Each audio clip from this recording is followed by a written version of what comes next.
আজ 25শে বৈশাখ বিশ্বকবি রবীন্দ্রনাথ ঠাকুরের 164তম জন্মবার্ষিকী। সেই জন্মবার্ষিকী ঘিরে সিরাজগঞ্জ জেলা প্রশাসকের আয়োজনে উপজেলা প্রশাসনের তত্ত্বাবধানে শাহজাদপুরে রবীন্দ্র কাচারের বাড়িতে 3 দিনব্যাপী অনুষ্ঠানের আজ প্রথম দিন।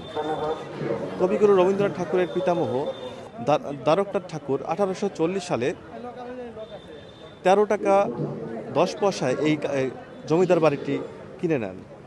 এরপর থেকে তিনি এখানে বসবাস করতে থাকেন এবং এখানে বসে তিনি বিভিন্ন ছোট গল্প, নাটক, উপন্যাস প্রভৃতি তিনি রচনা করেছিলেন। প্রতি বছরের ন্যায় কিন্তু এই কাচারে বাড়িতে এই রবীন্দ্র জন্মবার্ষিকী পালন করা হয়ে থাকে। তার প্রেক্ষিতে কিন্তু রবীন্দ্র প্রেমীরা কিন্তু এখানে প্রচুর ভিড় জমাচ্ছেন এবং তারা সাংস্কৃতিক অনুষ্ঠান এবং নাটক এবং বিভিন্ন অনুষ্ঠানে তারা মনোমুগ্ধর পরিবেশে তারা উপভোগ করছেন। এই ছিল আমার কাছে শাহজাদপুর থেকে রবীন্দ্র জয়ন্তীর সর্বশেষ। পিছিয়ে আসি মোবাইলগুলো একটু পিছিয়ে নিয়ে এসে